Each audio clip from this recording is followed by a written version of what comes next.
Hey y'all, it's Paula with Hillbilly Orchids. Welcome back to my channel. I apologize that we're doing this way because, as you'll see in the video, I started filming and my phone kicked off because it said I reached my maximum video limit. Well, what had happened was I had, like I said, deleted a bunch of videos and everything off of my phone, and it hadn't permanently deleted them from storage. So my phone had like 512, what is it? I forget. It had 512, whatever it is. And then most of that was trash. When I permanently deleted the trash, it took it down to 136, and I'm like, you've got to be kidding me. Like, I really did not know that I had to go in and just permanently delete it. What it was it was like everything had like, I think it's like 2 months before it permanently deletes itself. And I'm like, no, you need to go now. But I do have so many orchid pictures and things like that I do need to get off of my phone. But I lost that video just because it said I reached my maximum video allotment. Then it completely took that video away. It didn't even save what I had already previously filmed. So you're getting to see these guys finished soaking first, and I apologize. But if you want to, please stick around because we're going to talk about the coconut husk. And that was the most important thing that I wanted to discuss with you guys, was about using the coconut husk and how using different amounts of it for different type plants is really beneficial. Like I said, I use 25% for these guys. Sometimes I use 35 to 45% for oncidiums. Zygos get 75%. It just whatever. This has replaced moss for me. So I just wanted to explain to y'all that, yeah, different moisture levels for different plants. I mixed my own mix with the coconut husk, and of course you see on my weekend walk-arounds, you see how my plants are responding. They really love it. So, but this is my apology part.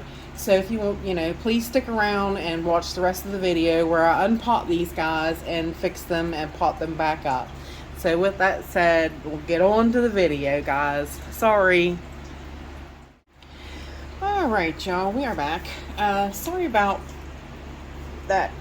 The video cut off, and I'm kind of figuring out now, maybe I did record my unboxing, but my phone kicked off because my phone's full. Imagine that. I take way too many orchid pictures, take way too many orchid videos. And I was pretty well, I had my space pretty well taken up. Well, I just now sat down and looked through my phone, and I'm like, I've gotten rid of everything. Why is my phone still backed up? And why? Because it kicked off. That's what it said. It said I had reached my video limit. And I'm like, ugh. So I looked and I'm like, I don't understand. I have deleted so much stuff. And like, the videos, me putting these videos together, they're on YouTube now. And if I ever need them, I can go back to YouTube and look at them. I don't need to keep them on my phone as well. So I delete them. I get rid of them. Here, the trash is holding on to them. Most of my stuff was held up in trash, and I had to permanently delete it. And I'm like, you got to be kidding me. Like, I did not realize that. Now, isn't that awful? But I'm not no tech-savvy person. So, anyways, went ahead and got my bark in here. So, this is my mix. This is what these guys are going to get mixed up into.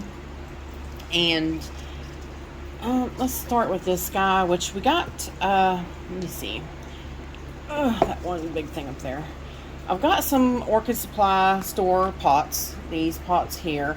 This one is not. This is one that I had. Something else came in it. But these two here are Orchid Supply Store. And they're for the big guy because I don't know for sure what size pot he's going to need. Now this one shouldn't need a very big pot. And the reason being is because it's probably not going to have a whole lot of roots. Though I do like that this has a little bit, these are in a little smaller bark. So that helps keep in a little more moisture too, because you got the seedling bark. Well, she's definitely held on in there. So I'm hoping that's a good sign of roots. This one here, like I told you in the video yesterday, it's dead. It is, feels dead. One direct way of finding out.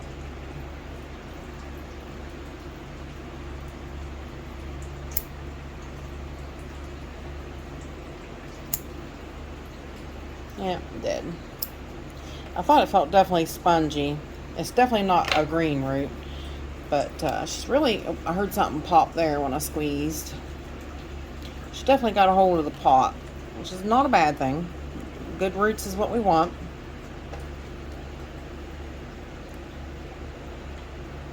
She's got quite the hold.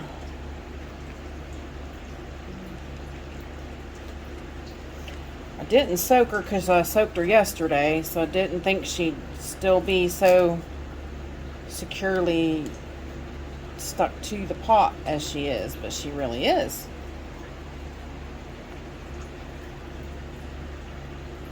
I'll give this a nudge from the bottom. See if it helped any. I think she's wiggling.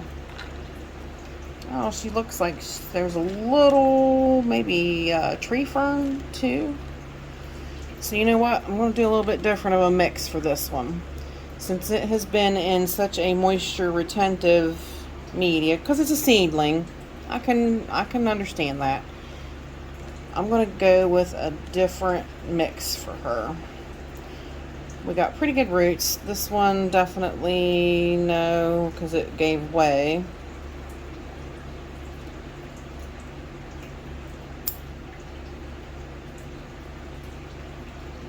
Some of these younger seedling roots are just no good no more. But I do have tree fern media, and I do have smaller bark. So I'm definitely going to go back to that. But I am going to I'm going to go back to that mix, plus I'm going to mix a little, not that, my coconut husk. Not that. That's for the big guy. Yeah, these small seedling roots are gone.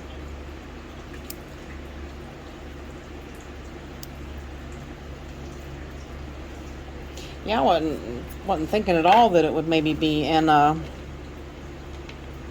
So you can see that it's actually some tree fern and some small bark, which is a good mix for seedling. It really is. So I'm not at all upset by what they've used. It's definitely a good mix for, that one's dead too. Definitely a good mix for seedling. So these outer roots are definitely good. And this one here, of course, as you can see, are going to start putting out. This is the brand new growth here, so this one's definitely going to start putting out the roots. So, and we don't need a very much bigger pot than this. So, now I wished I would have started with the other one because I had a mix ready for it. I don't have a mix ready for the little guy. I was planning on putting it in that because I didn't think that it would be that kind of, I mean, I knew it had the small bark, but that was all I was aware of. So hang on, let me get a mix ready for this guy. So I'm back. I had this, it was a mix of something else with some small bark. There's a little, just a tiny touch of moss up there, which I don't know why or what that would have been from. But that is the smaller bark.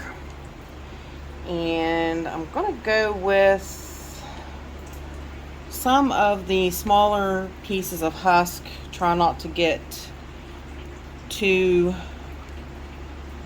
because I really want the reason I'm doing it is this way is because I really want the fact that this is soaked in the CalMag. I want that for that plant. I need that to be in here for this plant because I want it to have its best chance, and that will cause it to have its best chance to have that, because this is soaked in that CalMag. I'm telling you, it makes all the difference, guys. I'm not joking a bit.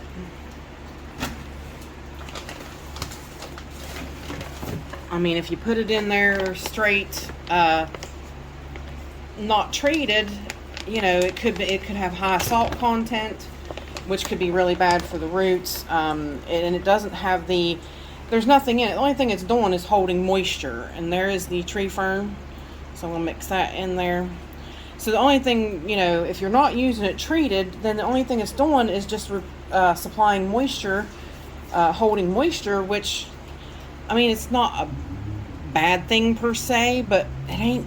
Why not have the CalMag in there so that you got everything you need? You know what I mean? Maybe that's just my way of thinking, but I do prefer it. I really do. It's just my thing, I guess, maybe. This is how I do. So you don't have to do how I do, but this is how I do. So, alright. And I think that looks fantastic. That is a really great mix right there. And now we're going to grab a pot.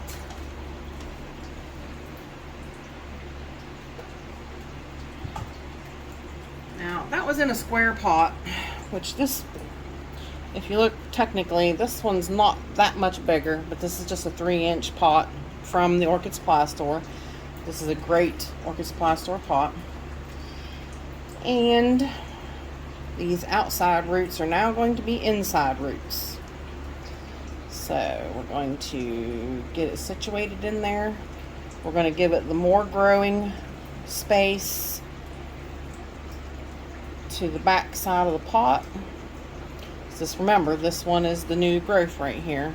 So it's going to go to the back side of the pot, and it's going to be more open on that side. And then we're just going to fill in.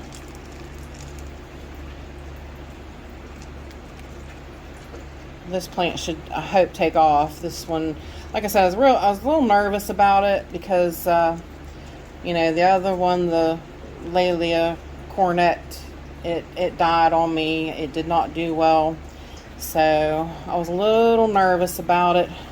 And I'm like, I've always wanted one in my grow space. So I'm like, well, here's an opportunity. And then Michael's like, well, I thought you wanted that, he's like, I thought you wanted that Cattleya Aria. And I was like, oh, I did. And I completely had forgotten all about it.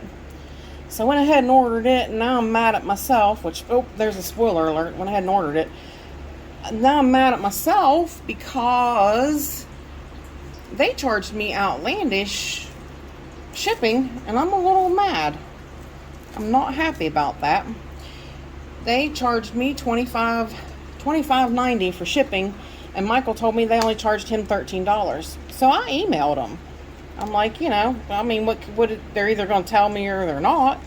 So their excuse was, and I don't find it a very good excuse, that shipping to different zones, blah blah blah. I'm a little ticked at Palmer right now. That's not cool. That is not cool. So might not order from them again. I don't know. We'll see. You know, how can you charge somebody in Florida $13 in shipping, and I'm in West Virginia, and you're going to charge me $25? I don't like that. I'm really upset about that, and that's Palmer Orchids. So what is today? I don't even know. I don't even know. So I'm going to wait and put that on the date on there later. I really honestly don't know. I know it's Thursday. I know my husband goes to day shift tomorrow, and I'm super excited and can't wait. So hopefully I'm fighting him, keeping him awake. He's not transitioning today very well at all.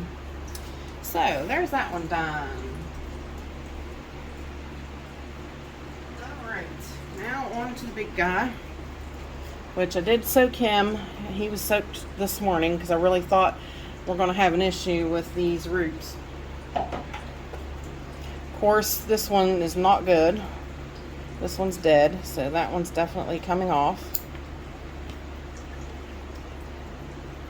That one's dead. Because these are going to make for really bad news trying to come back through that pot. Now the tip of this one is dead, but the backside ain't. So we're going to snip off that tip. Same thing with these.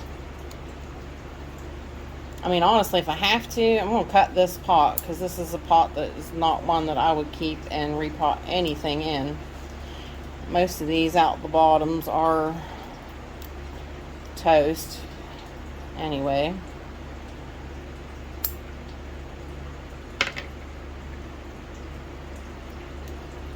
But yeah, this beautiful little girl needed to be secured in its own pot and get established and get growing, because she's definitely overgrown the pot, and these roots shouldn't be dying because they're off of the new growth. So I need to get it figured out in its own pot and see what's going on and let it get established and get growing. So squeezy, which there's styrofoam. A lot of places do that, put styrofoam in the bottom. It's hard as a rock right there, and that's because it's all that new growth. Alright, let's see what we got here. Any wiggle room? No. It has really got stuff up the bottom that's really going to make for difficulty getting it out. So I might have to shut the camera off and break the pot like I just did.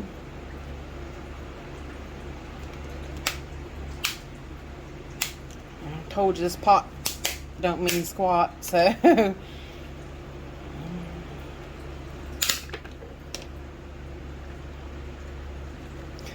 this is how you do an unpotting.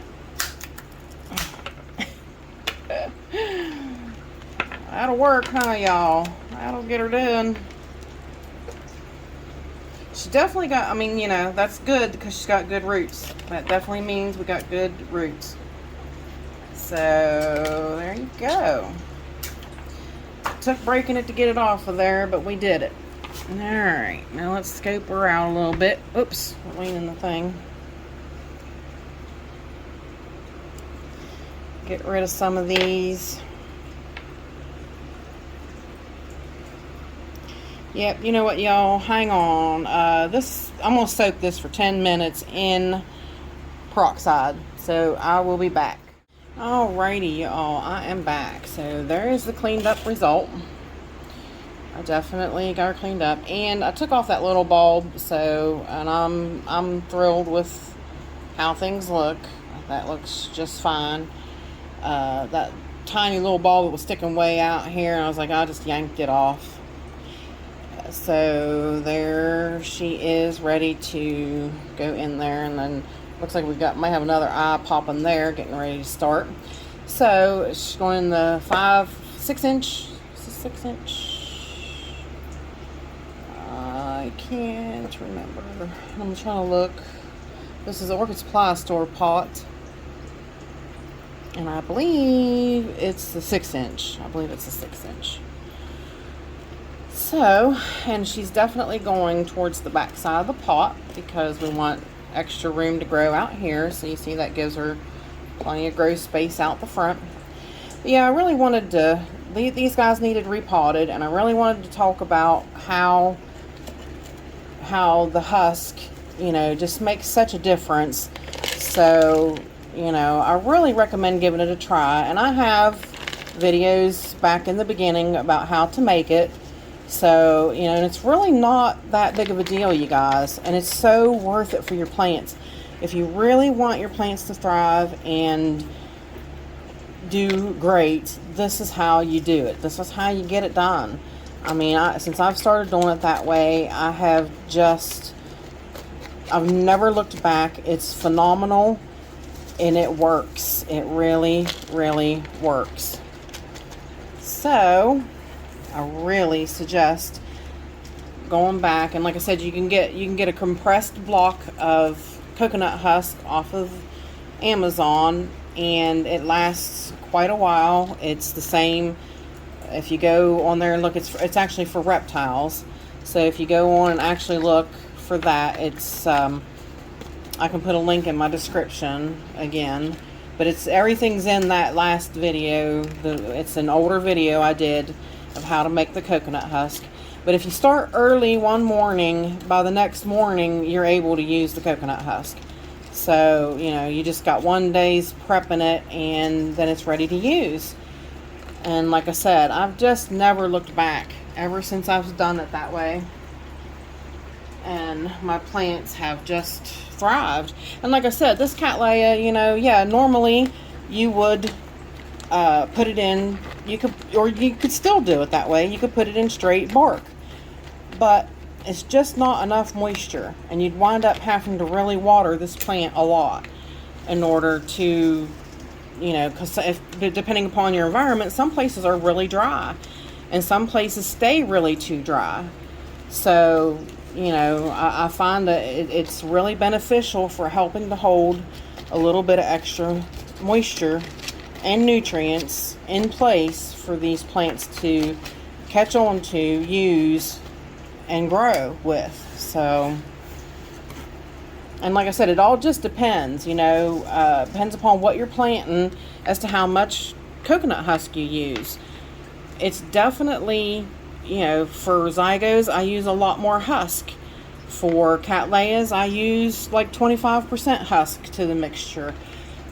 If something would need, like, you know, like oncidiums, most of my oncidiums I use a little more, probably about 35, maybe 40. But I notice sometimes if you use a little too much, oncidiums get a little fussy. They don't like it too much, but they do like the little added extra. So I mean, even if you would put 25% in with your oncidiums, it's just going to benefit. Your plant will just benefit from it. So, like I said, I have started making my own husk mixes, and I mean, if you look at my weekend walk-arounds, I think you'll agree that you can't complain with my results. So, you know, I can't say enough good about coconut husk, especially treated like you should in order for the plant to thrive. And there we go, y'all. I'd say that is really good, and this plant should really take off. That new growth should really enjoy this. It'll start putting out new roots, and I did figure out it's the 7th when I turned the camera off. I was like, oh, it's the 7th, so I can fix that now. Thursday the 7th. Already, just day by day, it's just going, ain't it? So, but if y'all have any questions about any of this, please feel free to ask me in the comments. I love talking about it, and I can answer any questions that you might have. And with that said, I appreciate y'all stopping by and hanging out with me during this repotting. These repottings, 2 repottings. So with that said, bye for now, y'all. Till we meet again.